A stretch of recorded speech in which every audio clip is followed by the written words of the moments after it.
यहाँ पे किसी को किसी की परवाह ही नहीं है, सब अपने अपने बिजनेस इस वक्त ह्यूमैनिटी है वो सबसे ज्यादा नॉन मुस्लिम पर रहे हैं। ना किसी ने उनके गम में कोई हड़ताल की है, ना किसी के साथ नाम के मुस्लिम्स हैं जो दुख शेयर किया है, ना हमारे गवर्नमेंट के कोई बड़े मेंबर हम दिन ब दिन बैकवर्ड पे जा रहे हैं। इसी वजह से ले या कोई बड़े ताजर लगा ले, वो उठ कर किसी ने उनकी हमदाद की हो, और वो तरक्की दिन ब दिन पे जा रहे हैं। यहाँ पे तो सब ऐसे समझे फैशन ही हो रहा है हर चीज का। कोई तो दोस्तों मैं लेकर आई हूँ आज पाकिस्तान से बड़ी मजेदार वीडियो। तो चलिए वीडियो स्टार्ट करते हैं और पाकिस्तानी नमूनों के मजे लेते हैं। यहाँ पे किसी को किसी की परवाह ही नहीं है, सब अपने अपने बिजनेस कर रहे हैं। ना किसी ने उनके गम में कोई हड़ताल की है, ना किसी के साथ दुख शेयर किया है, ना हमारे गवर्नमेंट के कोई बड़े मेंबर लगा ले या कोई बड़े ताजर लगा ले, वो उठ कर किसी ने उनकी हमदाद की हो। यहाँ पे तो सब ऐसे समझे फैशन ही हो रहा है हर चीज का, कोई किसी का ख्याल ही नहीं है।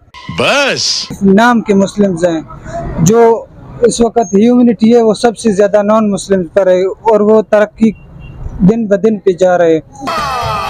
हम दिन ब दिन बैकवर्ड पे जा रहे हैं। इसी वजह से जाहिर है सबसे जो बड़ा घटिया बेगैरत कौम है वो पाकिस्तान के लोग हैं। भैया जी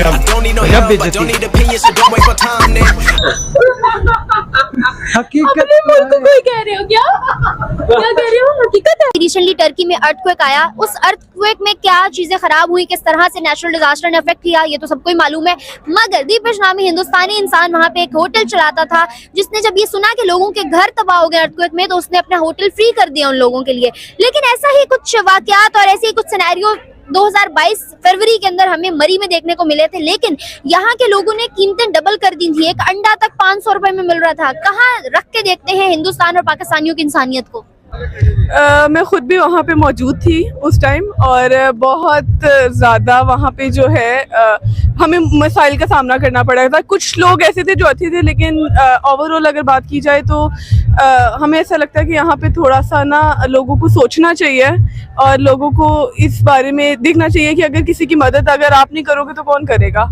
कौन है ये लोग, कहाँ से आते हैं? आप कहाँ रख के देखते हो? हम हमेशा कहते हैं हमें नफरत है हिंदुस्तान से, वो लोग काफिर हैं, उनके अंदर मुसलमान दिल नहीं है, वो लोग मुस्लिम नहीं है।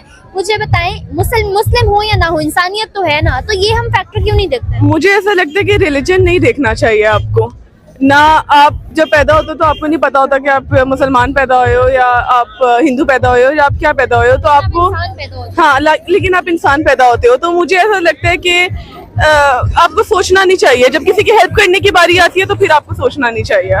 ठीक है, मुझे बताओ क्या हमें सोच बदलनी चाहिए? बीइंग अ पाकिस्तानी इंडियंस के बारे में ये एक्ट देखने के बाद क्या राय रखते हो? मुझे ऐसा लगता है कि आपको डिफरेंस नहीं करना चाहिए। पाकिस्तान या इंडिया में हम सब एक हैं, और मुझे ऐसा लगता है हमारे मुल्क के हालात इसलिए इतने ख़राब हैं क्योंकि लोग एक दूसरे की हेल्प नहीं करते हैं। वो कहते हैं बस हम ठीक रहें, बाकी सब भाड़ में जाए बस।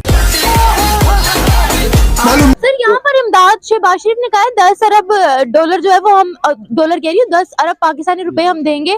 अवाम से लेकर जो सामान भेजा है वो भी अवाम का भेजा है, अपने असासों में से कुछ नहीं निकाला। देखे जी, अगर यहाँ पे अगर किसी गवर्नमेंट के लेवल पे आप लगा लेना कि कोई बॉडी बिल्डर है या कोई पहलवान है, कोई भी ऐसा अगर अपनी मेहनत करके वो जीतता है, अपनी कोई भी यानी वार्ड हासिल करता है, उसको गवर्नमेंट लिख देती है जी इसको 3 लाख मिलेगा, वो चारा वो भी लाइन में लगा रहता है मिलता नहीं है। अगर आप गवर्नमेंट हमारी, हम तो खुद परेशान है, अवाम इतनी परेशान है, हमसे लेके अगर उनकी इमदाद करनी है फिर हमारे सरबराहों का क्या फायदा है? और ये अजाब क्यों आ रहा है ये देखें आप, मोबाइल खोल के देखें, वहाँ पे आप टिकटॉक निकाल लें, कोई ऐसी चीजें निकाल लें, बड़े क्या छोटे क्या, सब किसी को किसी की यानी वो शर्म हया ही नहीं रही। बाप बेटे के साथ टिकटॉक बना रहा है, बेटियों के साथ बना रहा है, बेटियां बना रही हैं, और यहाँ पे मुल्क तबाह हो रहा है, हमारे मुसलमानों पे अजाब आ रहा है सिर्फ इस वजह से। ये देखे ना, सब कर रहे हैं जी लावा लावा लावा है जी, ये देखे ना, ये गलत बात है। आप इसको एक्शन लेना चाहिए मुसलमानों को। अब बाद में कहते हैं जी ये हो गया, जी ये हो गया, अल्लाह की तरफ से हो गया, कुछ हमारे भी है। ये सारे जितने सिलसिले हैं तो देखे हमारा माशरा इसी तरह खराब हो रहा है ना। अगर हम दिल से साफ होकर उनकी हेल्प करना चाह रहे हैं या हमारे लीडर हेल्प करना चाह रहे हैं तो उनको चाहिए कि इनकी एंट्री करें, ये नहीं कि अगर इनकी एंट्री बंद करेंगे जी इंडिया सबसे ऊपर है, इंडिया वाले कर रहे हैं जी हमारी हेल्प, तो इंडिया आगे हो गया पाकिस्तान पीछे हो गया।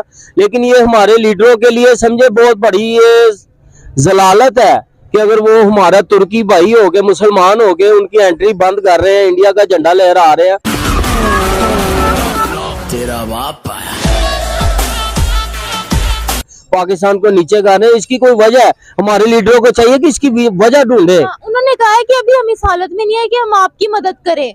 नहीं, उनको ड्रिप लगी हुई है ना, बेचारे बीमार है। हमारी जो गवर्नमेंट, असल में हम नहीं बीमार हुए, गवर्नमेंट बीमार हो गई है, वो कैसे किसकी जाके हेल्प करेगी। पाकिस्तान इस वक्त क्यों पीछे है? सबसे ज्यादा आर्मी इसके खिलाफ है। आर्मी अगर नहीं करता ना तो पाकिस्तान का ये हालत नहीं होता। पश्तून पे न मीडिया पे न जियो पे किसी पे भी कभी भी हमने न्यूज़ नहीं देखा। 80,000 टारगेट हुए, दिन ब दिन लाशें गिर रही है। बलूचिस्तान का हालत आपके सामने है। कभी भी एक भी चैनल पे हम लोगों ने नहीं देखा। वो एक्ट्रेस टारगेट ये साफ जाहिर है आर्मी कर रहा है, और कौन कर रहा है हमारे आंखों के सामने, हमने खुद देखे हैं। इसीलिए वहाँ पर तहरीकें चल रही हैं, इसीलिए वो लोग एहतजाज कर रहे हैं। हाँ, क्या आप कहना चाहोगे, क्या निजाम वहाँ पर होना चाहिए, क्या चाहते हो आप? हम तो यही चाहते हैं कि सबसे पहले करप्शन बंद किया जाए। अभी बाजू आपके सामने है, इधर से सारा अकाउंट भर के अभी चला गया दुबई में, पता नहीं क्या क्या कर रहा है। मुशर्रफ का हालत आपके सामने था, किस तरह हो गया। अभी यही हालत है, इधर से चला जाते हैं फिर बाहर मुल्क अयाशी करते हैं। यार जो भी हो गया ठीक है, इनफ बहुत हो गया। अब जो भी मतलब अर्थक्वेक तो एक दूर की बात है, हर घर के अंदर मसले मसाइल है, तो उसका जिम्मेदार कौन है? उसका जिम्मेदार हम खुद हैं, क्योंकि अल्लाह ताला फरमाते हैं कि इंसान के ऊपर कोई भी मुश्किल मुसीबत आती है तो उसका जिम्मेदार इंसान खुद है। तो अपने अमाल ठीक करने चाहिए, क्योंकि अमाल ही जो है वो मतलब हर चीज का बाइश। नो डाउट सर, लेकिन पाकिस्तान इस चीज में बहुत लैग कर रहा है, क्या वजह है? पाकिस्तान में वही आपको बता रहा हूँ कि हम अपनी गलतियों को तस्लीम नहीं करते, हम दूसरों को मतलब हमें अपनी गलती नजर ही नहीं आती ना। हम अपनी गलती को ठीक करना दूर की बात हमें नजर ही नहीं आती, और ना हम देखना चाहते हैं, क्योंकि कहते हैं ना हकीकत तल्ख होती है ना थोड़ी। सर वो जो दीपेश नामी इंसान जिसका मैंने अभी जिक्र किया, उसके इस एक्ट को किस नजर से देखते हैं आप, अप्रिशिएट करना चाहेंगे? मैं बहुत अप्रिशिएट करता हूँ, मतलब खुशी होती है, दिल मतलब खुश होता है कि यार उस बंदे ने इतना कुछ किया, एक नॉन मुस्लिम, और मतलब और हम मुस्लिम हैं, सिर्फ नाम के मुस्लिम है ना, और हम कहते हैं कि यार जन्नत। जैसा कि हमने वीडियो में देखा कि इंडिया एक बहुत अच्छा देश है, बहुत ताकतवर देश है। इंडिया ने बहुत तरक्की कर ली है, और इंडिया में जितने भी आदमी हैं वो अपने आप को पूरी तरह से आजाद समझते हैं। इंडिया में जितने भी है, इंडिया पूरी तरह से आजाद है। वहां पर कोई किसी बात की कोई रोक टोक नहीं है, जो मन में आए वो कर सकते हैं भाई। और पाकिस्तान के नमूनों का इस पर कहना है कि हमें इंडिया बहुत अच्छा लगता है। इंडिया में जितने भी आदमी हैं वो हमारे भाई हैं, हमारे दोस्त हैं। अब इंडिया हमारा दुश्मन नहीं है, इंडिया अब हमारा दोस्त है। और इंडिया की जो लड़कियां हैं वो हमारी बहनें हैं। भाई हमें इंडिया वाली लड़कियों को अपनी बहन तो मत बनाओ भाई, नहीं तो जो तुम पाकिस्तानी लड़कियों के साथ करते हो एक ना एक दिन हमारे साथ भी वही कर बैठोगे। तो इसलिए हमें तो अपनी बहनें बनाने से रहे, तो हमें नहीं बना तुम्हारी बहनें। तो पाकिस्तानी कहते हैं कि इंडिया बहुत अच्छा देश है, जिसे भी मदद की जरूरत पड़ती है इंडिया उसी की मदद करता है। तो हमें इंडिया पर गर्व है। हम इंडिया की जितनी भी तारीफें करें उतनी ही कम है, और हम इंडिया वाले पाकिस्तान की जितनी भी बुराइयां करें उतनी कम है। तो आपको क्या लगता है, हमें कमेंट करके जरूर बताइएगा, और वीडियो को लाइक एंड सब्सक्राइब जरूर कीजिएगा। तब तक के लिए जय श्री राम।